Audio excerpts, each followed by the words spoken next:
2 and 2, 1? Yes, I like this. Hello, everyone. Thank you so much for joining us on this panel about staked ETH withdrawals. We've got a great set of panelists today who are experts on this topic. Let's start off with a round of very quick introductions. Please say your name and what you do. I'm Nixorish, or Nixo for short. I work for EthStaker. EthStaker is just a unbiased platform that helps people figure out how to stake. And I'm Pablo Villalba. I'm from Diva, and Diva is doing liquid staking fully powered by distributed validation. So I'm Langley. I'm from Rocketpool, and we are a decentralized liquid staking protocol. I'm Stokes. I research at the EF, and I've been doing a lot of the spec work around withdrawals. So this should be a fun panel. Yes, it will be a fun panel. And I want to start with you, Alex, because we're all talking about the Shanghai upgrade, and you've been so close to the Ethereum, like the whole process for determining what goes into Shanghai, what doesn't. So my question for you is, why was staked ETH withdrawals prioritized for Shanghai? And what does the prioritization of staked ETH withdrawals over scalability, over MEV, censorship resistance, all these other things say about whose interests developers are really prioritizing? Yeah, that's a great question. I think from the outside, this might be like a confusing or opaque process, but ultimately, there's like a group of client developers and researchers who I suppose do the prioritization here. And yeah, I mean, there's a lot of debate sort of internal to that community around like, yeah, what feature goes next, this one or that one. Obviously, like, hopefully there's a lot of feedback between the broader community and like that set of people, which I think there's like a healthy back and forth right now. And yeah, so what that looks like is, we had the merge, which was like a big event. We're now, some months after that, and the question is, okay, what's next? And yeah, where we've landed is like shipping withdrawals. There's like a number of really big upgrades, like you mentioned some. Another big one is like 4844, and like the scalability and sharding roadmap of Ethereum. So, for example, let's say why withdrawals over like 4844. 4844 is like a relatively big change, compared to say withdrawals. And the idea, kind of where we landed was, withdrawals is this is like more compact, smaller thing we could kind of do quickly. It's something that we've been promising the community since like the launch of the Beacon chain, right? Like this has been a long-standing sort of promise to like the broader community, EthStaker and otherwise. And yeah, so seems like the right time to do it. And yeah, then it unblocks us to do a lot more exciting, bigger things down the line. I feel like there's going to be continued contention, even with Cancun coming up. Like there's a lot of things that we're hoping to pack in. But yeah, I mean, validators are really one of the core focuses for Shanghai because staked ETH withdrawals is such a big focus. I wanted to ask you, Nixo, because I feel like you're really close with validators, like what validators are thinking, what validator node operators are thinking for Shanghai. Tell me, what are your thoughts around how validators will start to unstake after Shanghai? Do you think there's going to be a big unlock? What percentage of rewards do you think validators are going to sell, or how many validators do you think are going to restake? What do you think is going to be the staking kind of activity happening after Shanghai? I think it's going to be impossible to predict, but it's going to be really interesting to watch. And I think that a lot of the solo validators that we're watching don't seem super interested in withdrawing their whole stake. A lot of them are very committed to the chain, committed to staking. It's always been a long-term investment to stake. It's going to be really interesting to see what the bigger organizations like centralized exchanges do, because that's going to be harder to predict because those people weren't necessarily banking on a long-term investment when they staked. Any predictions on the staking rate for what's the staking rate is going to be for Ethereum at the end of the year? I guess that depends on how many people withdraw. If a lot of people withdraw, it might go up. But if I had to guess, I wouldn't guess that it's going to change significantly for any long period of time. Interesting. Yeah, I guess the other big picture that you were talking about is, what our centralized exchange is going to do. Let's also talk a little bit about what decentralized protocols are going to do, what Rocketpool is going to do. How much of a technical lift has it been trying to prepare for Shanghai, prepare Rocketpool for withdrawals? Do you foresee any technical risks potentially being seen on the upcoming Gwirly testnet? Tell me a little bit about how hard it is for. So withdrawals are actually relatively simple for Rocketpool. In fact, our contracts kind of already handle withdrawals, and we just need to tweak it slightly to handle what's known as partial withdrawals, which are essentially like the skimming of rewards above 32 ETH. So we just need to kind of add that in. So we worked quite closely with the EF to make sure that it's compatible with the way that we work. And so, well, they reached out to everybody, not just us. So it's been relatively painless. And in fact, we've been participating in the Shenzhen testnet, and so that's actually been great fun. Actually, kind of exiting a validator, watching it come back, watching skimmed rewards come back, and everything. It feels complete. It feels very, very good. So there's no real issue in terms of that withdrawal stuff. We do have to do an upgrade, which is always a slight risk, but we don't have any concerns around how the withdrawal mechanism works. No concerns around like withdrawal credential changes as a process, additional process on top? No, so actually with Rocketpool, there are no withdrawal credential changes because all of our withdrawal credentials are at 0x1, which is the standard Ethereum withdrawal credential. Nice. Yeah, so basically from the moment Shanghai releases, our rewards will start, or our node operators' rewards will start being skimmed. They'll be able to exit and kind of do everything they can do. Yeah. One of the things that I'm really excited for is the fact that, like you said, Alex, like the validator lifecycle is going to be finished. It's going to be a big part of one final piece of the merge, finally like getting complete. And I think it marks perhaps a new era for validating. And Pablo, I'd love to get your thoughts on how you think distributed validator technology is going to change the validator landscape moving forward after Shanghai. Well, actually, first, like, where is DVT right now in terms of its development, and how do you see like the competitive landscape between the different players in DVT panning out after Shanghai? Yeah, great question. So in terms of distributed validation, I like to split the problem into 3 different domain areas. There's really liquid staking, like Rocketpool is doing, and that's economically superior for many different reasons. And actually, there's a big advantage of withdrawals, which I can touch on a bit later. And on the other side, there's DVT. But DVT at its core just means I'm distributing a private key. So we're already non-custodial with funds, like Rocketpool, for example, but we're still custodial with validation duties. So what DVT allows you to do is split that between different people, but it does not provide the trust assumptions behind that model. So you still need to trust those people or find a way to reputation vet them, collateral vet them, or create the right incentives, right, to reward good actors and punish bad actors and eject them. So I feel like DVT at the moment is still at that first stage of the technology is interesting, but it still hasn't reached the level of trust that we need. So I think really there's 3 levels. There's a level where you need to trust them, but you're distributing. There's a level where you can socialize rewards amongst the network. And there's maybe even a 3rd layer where you can attribute in a granular performance each actor of the network, whether it should be rewarded or punishing.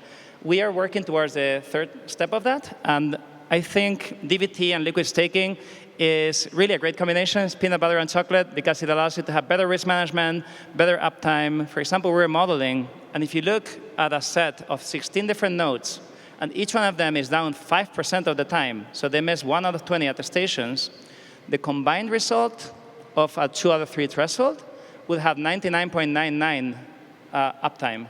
So there's really a lot of promise, I think. And there's already a DVT validator live on mainnet, I think, is something that Obol announced recently. Are you in direct competition with Obol? I like to think that we're solving a different problem. So Obol is creating a technology, like distributed validation technology, that allows different players to adopt it and upgrade their infrastructure. While what we're doing is a fully vertical, integrated liquid staking solution that relies on DVT to have better risk management and better uptime. Very interesting. So DVT is like one thing that I think will be important to watch post-Shanghai that's really going to take off. And another thing that I am looking quite heavily into lately is continued changes to kind of validator economics and dynamics moving forward. One of the interesting things that Vitalik had written about in the past few months was about how developers might have to cap the validator size in order to in order to enable something called single slot finality. These are all pretty technical terms, but Alex, can you talk about some of the upcoming protocol changes that will impact validator economics, and what are the benefits of doing that? What are some of the trade-offs you guys are thinking about as Ethereum core developers? Sure, that's a bit of a big question, but yeah, so in case someone's not aware, this concept of single slot finality refers to this consensus feature that we have today, but doing it in a much shorter time frame. So what happens today is basically there's something we'll call the available ledger, this like sort of suffix of the chain that people can build, and there's this trailing process on the same chain, but it gives you this economic concept of finality, and this is like where we get proof of stake security. Yeah, so with single slot finality, what we want to do is say, okay, the process today says, maybe it takes like some number of epochs, some like number of, this distance behind the head of the chain that you're trailing to like finalize. We want to say rather than take like, some number of slots, let's do it in one. So like one sort of round of the protocol. In order to do this, yeah, there might be some changes. It's looking like just from some like early benchmarks that to do this in a way that is supported by the technology, you can only have so many sort of validators at one time, and then from there you have to imagine like, yeah, what are the trade-offs there? Right now there's sort of like a anyone can join set. There's no sort of like back pressure on that other than like the staking yield, and so sure, what are the trade-offs there? What does that look like? There could be some. The thing is, there's like different designs. Like Christine, we were talking a bit before, and like your concern was like, oh hey, like what if there's like a fixed cap? Like let's say there's only 1 million validators. Like that seems a bit weird because it's like, why would you want to cap the set at all? I was shocked. And yeah, I was like kind of surprised to even think about it that way, because I think like a different framing is just more that it changes like the implementation of the incentives. So you end up with like the same outcome, just like in a different perhaps way that also gives this additional thing of the single slot finality. There's something else to say here. You could potentially have to pay to be a validator, and that might be good for MEV. Well, sure, yeah. So like a way to think about it is that if we move to like a fixed cap, well, okay, this is the point I was going to make. I'll get to that in a second. If there's a fixed cap, then yeah, you would imagine that basically the staking yield is adjusted such that like, as much stake as the community decides is like a right amount to pay for security. That's all staked. And then from there, it could turn out that like there's demand beyond that. For example, to access like priority fees within the execution layer, MEV, things like this. And the way it would work in that setting is you then basically need to like pay to be a validator. But it would be economically rational given like the fee revenue and all this. So that could be like an interesting change. Again, it's just a different way to like think about the economics. The other point I was going to make is that there's different implementations of the like validator sort of set handling. So rather than just have a fixed cap, you could imagine you still let the set be as big as you want, but then you like randomly cycle people in and out every so often. So that's why to me it's like it's not that we're like limiting limiting decentralization. That's in fact the opposite of what we're trying to do. The classic trepidation of we haven't committed to this, not yet at least, but no. Some really interesting things to watch out for protocol-wise, DVT-wise. Let's talk a little bit about how the liquid staking derivative landscape is going to change, post Shanghai long term. Liquid staking token. Right, the liquid staking token. Now you got to watch my words now. The SEC is watching. But yeah, I mean, so Lido has an incredible share of the total staking market, and it seems to be growing. They've got their biggest inflows, daily inflows, I think a couple days or weeks ago. Where do you see Rocketpool fitting into that competitive landscape, and how do you see the market share of these liquid staking derivative protocols growing post-Shanghai? Okay, so to compare a decentralized staking protocol with a centralized staking protocol is kind of not comparing apples and apples. You guys aren't in direct competition with them? No, obviously, there's definitely a competitive kind of nature there. But the only real difference is that so a centralized staking protocol has infinite resources. No matter how much ETH you throw at them, they can actually scale to take that on. With the decentralized staking protocol, we're reliant on individual node operators signing up with us and spinning up mini pools, so what we call mini pools, they're called validators. And so they're very, very different in the terms of how they can scale. Now, So the difference there, though, is that we're making a few changes to our protocol so currently our node operators need 16 ETH to be a node operator. We're actually changing it to actually 8 ETH. So we've done a lot of risk modeling, and we figured out that we can actually still provide the greatest degree of safety for our ETH holders with 8 ETH, but we can kind of lower that barrier of entry for node operators. From our perspective, that means that we'll be able to 3x on day one our capacity, but we'll actually more likely 5x over time. So that puts us in a much more competitive position against Lido. But at the same time, we have also kind of signaled that we will self-limit at some point, because ultimately, if we get too large, which arguably Lido is, we will put Ethereum at risk. And we don't want to do that. Even a decentralized staking protocol, we would put them at risk. So we have decided that we will self-limit at some point. And so that our kind of like 5x improvement in capacity enables us to get to almost that point, but still be able to kind of take on as much. To confirm, you said you've committed to self-limiting, but Yes. haven't committed to what the self-limit is? No, I think there's when some numbers that are kind of floating around, and so it's basically that we don't want to be. We've committed to the prospect that we will self-limit rather than put Ethereum at risk. Now, I don't think we've put a hard limit on that yet, but to be fair, we're at 2.4%, so it's not a big issue for us at the moment. But at some point, we've made it clear that as a core team and as a community, that we will self-limit.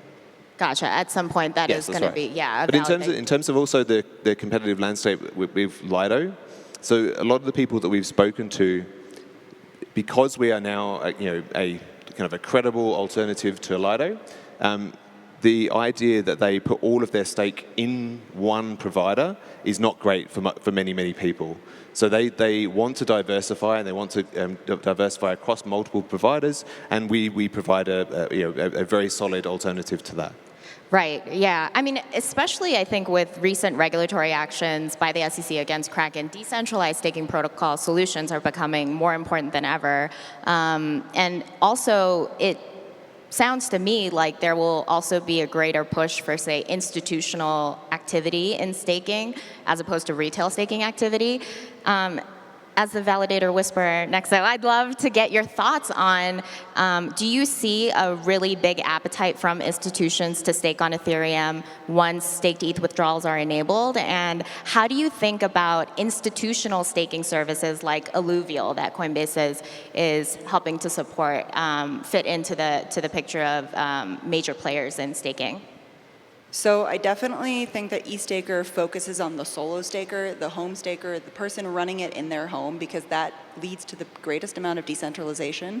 And so that is our primary target. That's our audience that we talk to. We don't have a lot of communication with the big institutional stakers, but I do see a bigger appetite already coming for staking from institutions, universities, just bigger organizations that want to be part of this, because it is I'm calling it the estate wealth of the future. So I want EthStaker in general wants to focus on onboarding as many home stakers and keeping as many home stakers as possible.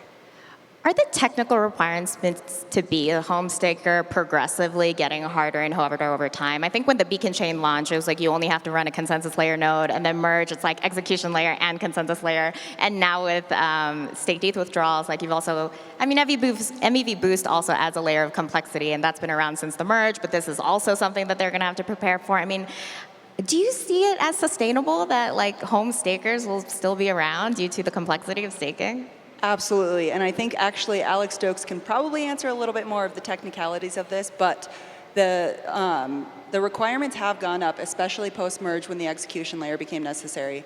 But there are a lot of things on the roadmap that will also bring that down. And at the moment, right now, you can buy an Intel NUC for $600, and it is 4 inches by 4 inches by 2 inches. It's super quiet, runs on $2 a month. So it's not actually that high right now. Pablo, would you agree that, do you have anything to add about the dynamics of like home stakers versus people who are staking through services, decentralized or centralized? Anything to add there? Yeah, so the way I think about the staking ecosystems, there's a lot of value in diversity. So definitely solo stakers have been the pillar. But unfortunately, they're also getting a deal which has some disadvantages in some areas. And I think that's where systems like Rocketpool and Diva, we're trying to fill that gap and allow you to have the decentralization impact that you could have as a solo staker without missing out on the economic advantages of being coordinated. And some of those are, well, if you are running a solo staker, you need 32 ETH, right? And today, that is a high amount. But unfortunately, that's only going to get worse. And what we observed is there's a high correlation of GDP versus staking activity, the US having 40%, followed by Germany and other high GDP countries. So things that will help in that are lower bonds, like Rocketpool is doing now with 8 ETH. What we're doing is, thanks to DVT, we're managing to lower that to 1 ETH without actually compromising on the bond, but we're managing to distribute that more evenly. And ultimately, there's smoothing effects of joining a large team that mean that you can transform infrequent rewards into something much smoother and much more predictable. So I think there's definitely value in joining a network and being coordinated. And we don't necessarily need to miss out on the benefits of running nodes from home, which I think you can have your cake and eat it too in that sense. To be clear, yeah, I don't see solo staking at odds with all these protocols that are building on top of the validator set. Yeah. So Rocketpool has got over 2,000 node operators, and the majority of those people are home stakers. The reason why we know that is because most of them are in our Discord talking about how they're home staking in our support channels and all of this sort of thing. So it's really exciting to kind of have home stakers be able to do this and be able to participate. So I think we're getting close to time, although I don't see the exact countdown. Oh, there it is. Aha. We have 5 minutes. Excellent. Okay, good. And I do want to leave some time for just like practical people in the room who are either staking through Rocketpool or running their own at-home validators, how they can prepare and how they can make sure that they're ready for this upgrade. I know that the Goerli testnet is launching on March 14th. You've got a potential launch of this for April. Any advice on what at-home stakers should be doing now? Maybe let's, start. Yeah, so actually there's another testnet called Zhejiang, which is post Shanghai now. So you can actually spin up a validator on Zhejiang. And in actual fact, it's super simple because Zhejiang is a very small chain. So you can sync it in 30 minutes. So you can sync it in 30 minutes. You can practice depositing. You can practice withdrawing. You can see your rewards coming back. From Rocketpool's perspective, we've released our Atlas release, which is the 8 ETH mini pool stuff and everything, onto Zhejiang, so you can play around with that as well. So yeah, that's probably the best way. Goerli is going to be released very soon. I think it was the 14th of March. Yeah. Yeah, so 14th of March, and so that is a big one because there are a lot of people already running validators on Goerli, so for them to be able to practice that maneuver, I guess, is the best way to do it. Yeah, and Goerli ETH, I think, is trading at a premium. There was a panel about this, but yes, Goerli ETH having some testnet faucet issues. But anyways, Alex, how risky, from your perspective as a core dev, is the Shanghai upgrade? I mean, the merge, obviously, there was a lot of developers that were like on their edge of their seats, like hoping that the upgrade was well. Are you guys very nervous about Shanghai? Like, what are the risks associated with the upgrade? Yeah, I don't think anyone is really that nervous at this point. I think it's been pretty de-risked.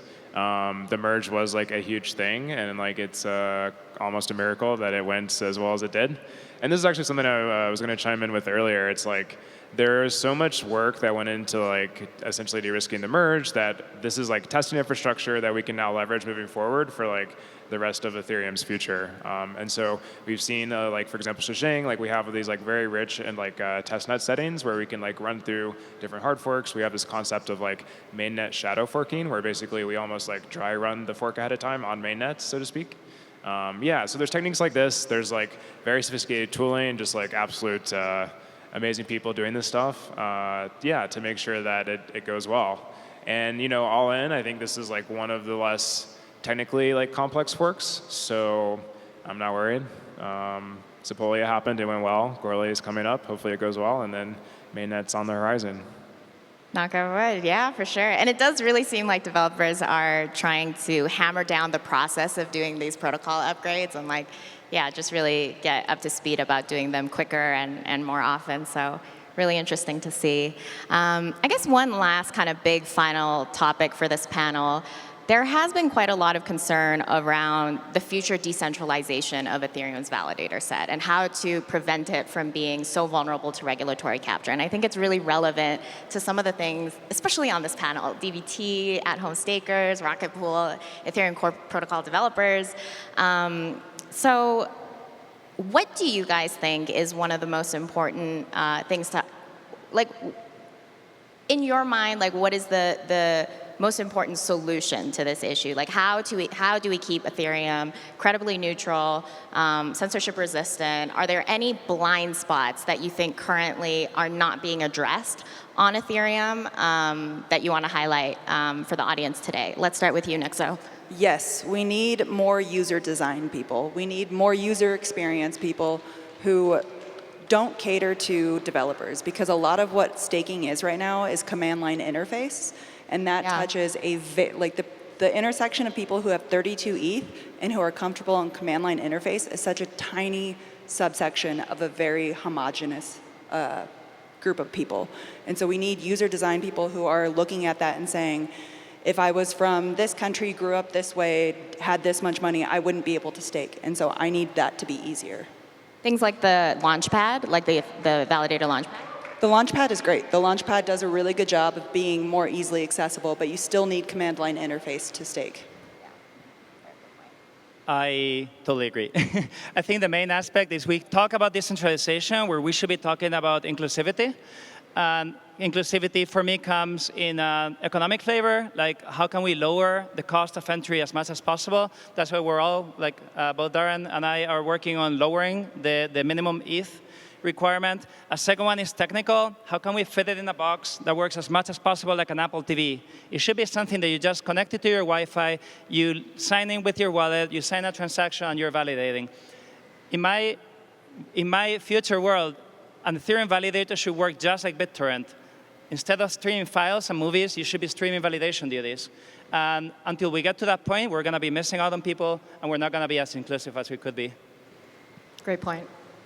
Yeah, so from our part, we're trying to do our part in that, basically trying to make it easier for stakers.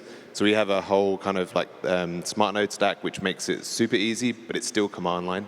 Well, it's kind of semi-command line. It has like a terminal interface, which is quite cool. But anyway, so that. We're certainly trying to make it easier. We also have like a massive community who have onboarded hundreds and hundreds of home stakers. And the EthStaker community are fantastic. So, that onboarding of new node operators is really important. But the UX is very important. We're trying to lower the collateral limit required to be a node operator, to do it in a responsible kind of way. We have to make sure that overall that we're doing right by our protocol and we're doing right for Ethereum. But by lowering the barrier of entries, that's how we kind of get more and more stakers, and more diversity of stakers.